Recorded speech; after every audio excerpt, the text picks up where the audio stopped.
ഈ വിശുദ്ധ രഹസ്യങ്ങൾ ഭക്തിയോടെ പരികർമ്മം ചെയ്ത് പരിത്രാണ കർമ്മത്തിന്റെ ഫലങ്ങൾക്ക് ഞങ്ങൾ അർഹരാകുന്നു.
ഒരിക്കൽ സ്ഥിരീകരിച്ച ശേഷം ആരും അത് അസാധുവാക്കുകയോ അതിൽ എന്നാൽ ദൈവം അബ്രാഹത്തിന് അത് നൽകിയത് വാഗ്ദാനം വഴിയാണ്.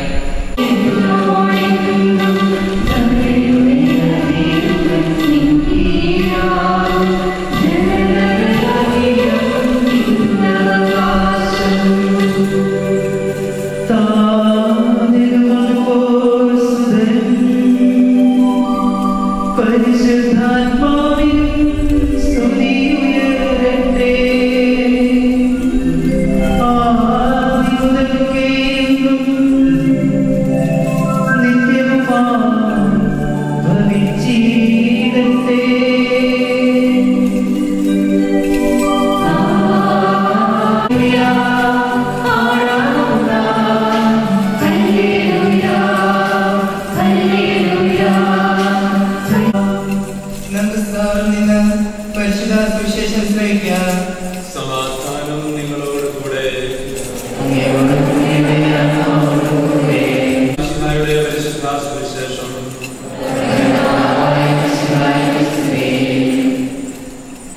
അക്കാലത്ത് ലോകനിവാസികളെല്ലാം പേരെടുപ്പിക്കണമെന്ന് അഗസ്റ്റസ് സീസറിന്റെ കർത്തവ്യം. സിറിയയിൽ ബിരേനിയാസ് ദേശാധിപതിയായിരിക്കുമ്പോൾ ഈ ഒന്നാമത്തെ പേരെടുത്തിട്ടുള്ളത്. പേരെടുപ്പിക്കാൻ ഓരോരുത്തരും താന്താങ്ങളുടെ നഗരങ്ങളിലേക്ക് പോയി.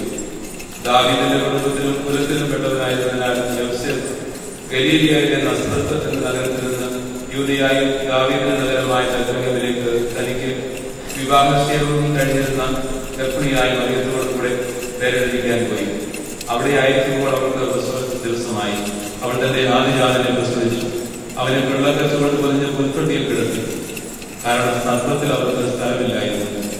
ആ പ്രദേശത്തെ വയലുകളിൽ തങ്ങളുടെ ആടുകൾക്ക് രാത്രി കാവലിരിക്കുന്ന ഇടയുന്നവരുണ്ടായിരുന്നു. കർത്താവിന്റെ ദൂതൻ അവരുടെ അടുത്ത്. കർത്താവിന്റെ മഹത്വം അവർക്ക് ചുറ്റും പ്രകാശിച്ചു. അവർ അത്യധികം ഭയപ്പെട്ടു.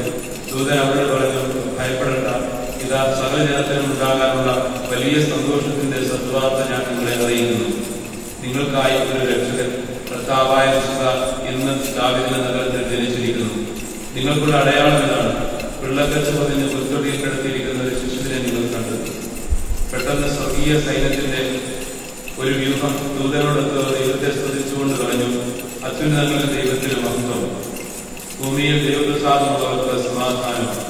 ദൂതന്മാർ അവരെ വിട്ട് സ്വർഗത്തിലേക്ക് പോയപ്പോൾ ആട്ടിടയന്മാർ പരസ്പരം പറഞ്ഞു, നമുക്ക് ബേത്ലഹേം വരെ പോകാം. കർത്താവ് നമ്മെ അറിയിച്ച ഈ സംഭവം നമുക്ക് കാണാം.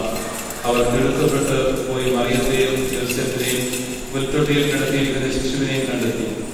കണ്ടെത്തിയപ്പോൾ ശിശുവിനെ പറ്റി അവർ പറഞ്ഞിരുന്ന കാര്യങ്ങൾ അവർ മറ്റുള്ളവരെ അറിയിച്ചു. അത് കേട്ടവരെല്ലാം ഇടയന്മാർ തങ്ങളുടെ പറഞ്ഞതിനെ പറ്റി അത്ഭുതപ്പെട്ടു.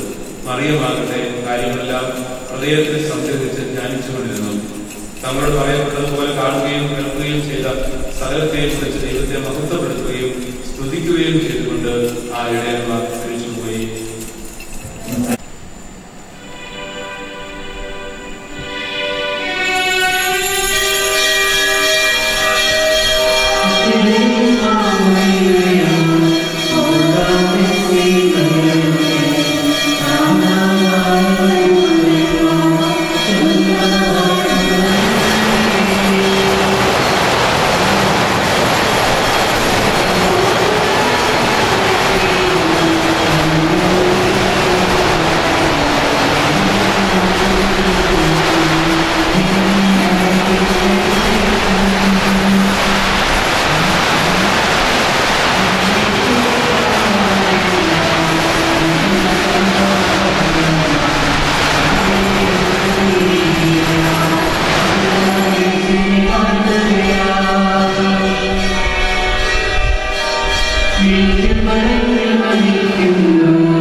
പ്രത്യക്ഷനായ ദൈവമേ, പാപമാലിന്യങ്ങളിൽ നിന്ന് ഞങ്ങളെ ശുദ്ധീകരിക്കണമേ.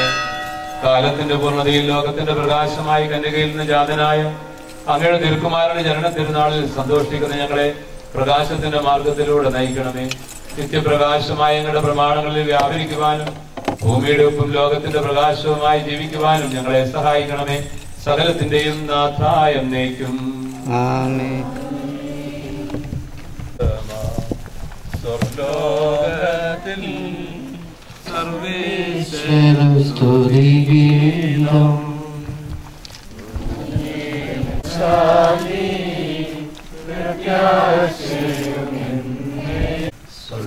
സ്വർലോകത്തിൽ സർവേഗീതം അത്യുന്നതമാ സ്വർലോകത്തിൽ സർവേശ്വരസ്തുതിഗീതം. കർത്താവായ മിശിഹായെ ഞങ്ങൾ സമർപ്പിക്കുന്ന ഈ ധൂപം നിന്റെ പ്രഖരയിലേക്ക് ഉയരട്ടെ. ഇത് നിന്നിൽ നിന്ന് കൃപയും അനുഗ്രഹവും സമൃദ്ധമായി ലഭിക്കുവാൻ ഞങ്ങൾക്ക് കാരണമാവുകയും ചെയ്യട്ടെ.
സ്നേഹം നിറഞ്ഞ ബഹുമാനപ്പെട്ട വൈദികരെ, സന്യസ്തരെ വളരെ സ്നേഹപൂർവ്വം ഞാൻ ഏവർക്കും ആശംസിക്കുന്നു. വലിയ ആഗ്രഹത്തോടെ തന്നെ ഈ പ്രവചനനാളുകൾ ആഘോഷിക്കുകയാണ്. വൈദ്യുത ദീപാലങ്കാരങ്ങളും നക്ഷത്ര വിളക്കുകളും അങ്ങനെ വരവേൽക്കുന്നതിന് പ്രതീകാത്മകമായ ഒരു അർത്ഥം കൂടി തന്നെയാണ്. മത്തായി 4-ാം അധ്യായം 6-ാം കഴിഞ്ഞ ജനം വലിയ ഒരു പ്രകാശം ഇരുളിലും മരണത്തിന് ഒരു വലിയ പ്രകാശത്തോടാണ് ഉപയോഗിച്ചിരിക്കുന്നത്. വലിയ കട്ടപിടിച്ച അനുഭവം. ഇരുട്ടിൽ കഴിഞ്ഞിരുന്ന ജനം വലിയൊരു പ്രകാശം ഉദയം ചെയ്തു. ലോകത്തെ മുഴുവനും പ്രകാശിപ്പിക്കുന്ന വിധമുള്ള എങ്ങോട്ടാണെന്ന് അറിയില്ല, കടന്നു പോകാനുള്ള വഴികളൊന്നും മുമ്പിലില്ല, കടുത്ത കട്ട പിടിച്ച ഇരുട്ടാണ്. അത്തരം ഒരു ഇരുട്ടിൽ ഇങ്ങനെ ഇടറി അലയുന്ന മനുഷ്യന്റെ മുമ്പിലേക്ക് ഉദിച്ചുയരുന്ന ഒരു പ്രകാശത്തിന്റെ ആനന്ദം, സന്തോഷം, അതെത്ര വലുതാണെന്ന് നമുക്ക് ഊഹിച്ചറിയാൻ തന്നെ പറ്റും. അങ്ങനെയുള്ള ഒരു പ്രകാശമായിട്ട് തന്നെയാണ് പ്രവാചകൻ കർത്താവിന്റെ ആഗമനത്തെ കുറിച്ച് നൂറ്റാണ്ടുകൾക്ക് മുമ്പ് തന്നെ പ്രവചിക്കുന്നത്. ആ ഒരു പ്രകാശത്തിന്റെ അനുഭവം സുവിശേഷത്തിൽ മാലാഖമാരുടെ അറിയിപ്പിലൂടെ നമുക്ക് മുമ്പിൽ തെളിയുന്നുണ്ട്. ഇടയന്മാർക്ക് കൊടുക്കുന്ന അറിയിപ്പ് നമ്മളിത് സുവിശേഷത്തിൽ വായിച്ചു ചോദിച്ചതാണ്. ഇടയന്മാരെ രാത്രിയിൽ ഇങ്ങനെ അവരുടെ ആടുകളെ കാത്തു സംരക്ഷിച്ചുകൊണ്ട് കഴിഞ്ഞിരുന്ന ഇടയന്മാരുടെ നടുവിലേക്ക് ഒരു പ്രകാശം കടന്നു വരികയാണ്. എന്നിട്ട് അവർക്ക് കൊടുക്കുന്ന ആ വലിയ ഒരു വാർത്ത, സുവിശേഷം, സദ്വാർത്ത, സകല ജനപദങ്ങൾക്കും വേണ്ടിയുള്ള മഹാസന്തോഷത്തിന്റെ സദ്വാർത്ത ഞാൻ നിങ്ങളെ അറിയിക്കുന്നു. ഇതാ നിങ്ങൾക്കായി ഒരു രക്ഷകൻ പറഞ്ഞിരിക്കുന്നു, കർത്താവായ വിശുദ്ധ. ഇതാണ് വാസ്തവത്തിൽ ലോകത്തിൽ നൽകപ്പെട്ട ഏറ്റവും മഹത്തായ സദ്വാർത്ത. ഇടയന്മാർക്ക് അറിയിക്കപ്പെട്ട സദ്വാർത്ത അവരെ സംബന്ധിച്ചിടത്തോളം അത് വലിയ ആനന്ദത്തിന്റെ സദ്വാർത്തയാണ്. ലോകം മുഴുവനുമുള്ള സകല ജനപദങ്ങൾക്കും വേണ്ടി, ഒരു പ്രത്യേക വിഭാഗത്തിൽ നിന്നുമല്ല, ഈ ഭൂമുഖത്ത് ഉള്ള സകല ജനപദങ്ങൾക്കും വേണ്ടിയുള്ള മഹാസന്തോഷത്തിന്റെ സദ്വാർത്തയാണ് മാലാഖ അറിയിക്കുന്നത്. ആ ഒരു സദ്വാർത്തയുടെ ആദ്യ അറിയിപ്പ് സ്വീകരിച്ച ഇടയന്മാര് ആ സദ്വാർത്തയിൽ അറിയിക്കപ്പെട്ട രക്ഷകനെ തേടി പുറപ്പെടുന്നു എന്ന് നമ്മൾ കണ്ടു സുവിശേഷത്തില്. അങ്ങനെ കർത്താവിനെ തേടി പോകുന്ന ആളുകൾ, പ്രിയപ്പെട്ടവരെ, നമ്മൾ ഓർത്തിരിക്കേണ്ട ഒരു കാര്യം, നമ്മുടെയൊക്കെ ജീവിതത്തിലേക്ക് വലിയ സന്തോഷത്തിന്റെ രക്ഷയുടെ സദ്വാർത്തയായിട്ടാണ് മിശിഹായുടെ ആഗമനം. യഥാർത്ഥ സന്തോഷത്തിന്റെ ഉറവിടം എവിടെ? യഥാർത്ഥ സന്തോഷത്തിന്റെ ഉറവിടം എവിടെയെന്ന് നമ്മൾ തേടണം, അന്വേഷിച്ച് കണ്ടെത്തണം. ഇടയന്മാർ നിസ്സാരരാണ്, സാധാരണക്കാർ, തീർത്തും പാവപ്പെട്ട മനുഷ്യര്. പക്ഷെ നിഷ്കളങ്കരായ ഈ പാവപ്പെട്ട മനുഷ്യർക്ക് ഈ അറിയിപ്പ് കിട്ടി കഴിഞ്ഞപ്പോൾ അവര് ആ ഉറവിടം തേടി പോവുകയാണ്. ഈ സദ്വാർത്തയിൽ അറിയിക്കപ്പെട്ട രക്ഷകന്റെ സമീപത്തേക്ക് താല്പര്യപൂർവ്വം എത്തുകയാണ്. അവിടെ എത്തി രക്ഷകനെ കണ്ടുമുട്ടിയ വലിയ സന്തോഷത്തോടെ ദൈവത്തെ മഹത്വപ്പെടുത്തിക്കൊണ്ട് അവർ തിരിച്ചു വരും. അപ്പോൾ ഈ ഒരു അന്വേഷണം നമ്മുടെ ജീവിതത്തിൽ ഉണ്ടാവണം. എല്ലാ മനുഷ്യരും ആഗ്രഹിക്കുന്നത് സന്തോഷവും സമാധാനവും ഒക്കെയാണ്. ഈ സന്തോഷവും സമാധാനവും തേടി മനുഷ്യൻ അന്വേഷിക്കുന്ന ഇടങ്ങൾ ചിലപ്പോൾ തെറ്റിപ്പോകുന്നുണ്ടെന്നുള്ളതാണ് സത്യം. സന്തോഷത്തിന്റെ, ആനന്ദത്തിന്റെ, യഥാർത്ഥ സമാധാനത്തിന്റെ ഇടങ്ങൾ വളരെ വ്യക്തമായിട്ട് നമ്മുടെ മുമ്പിൽ അറിയിക്കപ്പെട്ടിട്ടുണ്ട്. അത് രക്ഷകന്റെ സാന്നിധ്യമാണ്, ലോകരക്ഷകനായ മിശിഹായുടെ സാന്നിധ്യമാണ്, ദൈവ സാന്നിധ്യമാണ്. ഈ ദൈവ സാന്നിധ്യത്തിലേക്കാണ് മനുഷ്യൻ കടന്നു വരുന്നത്. ജീവിതത്തിന്റെ പ്രതിസന്ധികളുടെ, സങ്കടങ്ങളുടെ, കഷ്ടപ്പാടുകളുടെ, കണ്ണുനീരിന്റെ നടുവിൽ ഇടറിപ്പോകുന്ന മനുഷ്യൻ ഇനി എങ്ങോട്ടാണ് എന്റെ വഴിമുട്ടി നിൽക്കുന്ന സാഹചര്യങ്ങളെന്ന് നമ്മൾ പറയും. ചിലപ്പോൾ ജീവിതത്തിൽ ചിലപ്പോൾ ഗതിമുട്ടി നിൽക്കുന്ന, വഴിമുട്ടി നിൽക്കുന്ന, എന്താണ് ചെയ്യണമെന്ന് അറിയില്ലാത്ത ദുർഭകാവസ്ഥകളിൽ, അത്തരം പരിതാവസ്ഥകളിൽ നമ്മൾ വിട്ടുപോകാൻ ഇടയുണ്ട്. സ്വാഭാവികമായിട്ടും മനുഷ്യന്റെ ജീവിതത്തിലേക്ക് കടന്നു വരുന്ന സഹനങ്ങൾക്ക് അത്തരം ഒരു ഇരുട്ടിന്റെ സ്വഭാവമുണ്ട്. എല്ലാ മനുഷ്യന്റെയും ജീവിതത്തിൽ എപ്പോഴെങ്കിലും സഹനങ്ങൾ ഉണ്ടാകും. സഹനങ്ങൾക്ക് ചിലപ്പോഴൊക്കെ ഇരുട്ട് വരുത്താനുള്ള സാധ്യതയുണ്ട്. അല്ലെങ്കിൽ വിപരീത അനുഭവങ്ങൾ നമ്മുടെ ജീവിതത്തിലേക്ക് കടന്നു വരുമ്പോൾ, നമ്മൾ ആഗ്രഹിക്കുന്ന പോലെ കാര്യങ്ങൾ നീങ്ങാതെ വരുമ്പോൾ, ഏതെങ്കിലും തരത്തിലുള്ള വലിയ സാമ്പത്തിക ഭാരങ്ങളോ കഷ്ടപ്പാടുകളോ ഒക്കെ ഉണ്ടാകുമ്പോൾ, ഏതെങ്കിലും തരത്തിൽ വലിയ പ്രതിസന്ധികളും പ്രലോഭനങ്ങളും നമ്മുടെ ജീവിതത്തെ പിടിച്ചുലയ്ക്കുമ്പോൾ ഭയക്കുന്ന ഒരു ഇരുട്ട്, അത്തരം ഇരുട്ടിൽ നമ്മൾ അകപ്പെട്ട് താന്നു പോകാതിരിക്കണമെങ്കിൽ, നിരാശയിൽ വീണു പോകാതിരിക്കണമെങ്കിൽ യഥാർത്ഥ ഉറവിടത്തിലേക്ക് തിരിയണം. അപ്പോൾ ചില മനുഷ്യർ മദ്യത്തിലേക്ക് തിരിയും. ആ സമയത്ത് ആ വ്യക്തിക്ക് ഒരിക്കലും ദുഃഖിക്കേണ്ടി വരില്ല. അപ്പോൾ ഓരോ ദിനത്തിലും കർത്താവിന്റെ സാന്നിധ്യം തരയണം. അവിടുത്തെ കൂദാശകളിലാണ്, ദൈവത്തിന്റെ വചനത്തിലാണ്, പ്രാർത്ഥനയാണ്. നമ്മുടെ ജീവിതത്തിൽ ഒരിക്കലും നഷ്ടപ്പെട്ടു പോകാത്ത, ഒരിക്കലും ഇല്ലാതാവാത്ത, വ്യത്യസ്തമായിരിക്കണമെന്ന് ആഗ്രഹിക്കുന്നവരാരുണ്ട്? എല്ലാവരും കൂടി ആഗ്രഹിക്കുന്നവരാണ്. പക്ഷേ ജീവിതത്തിൽ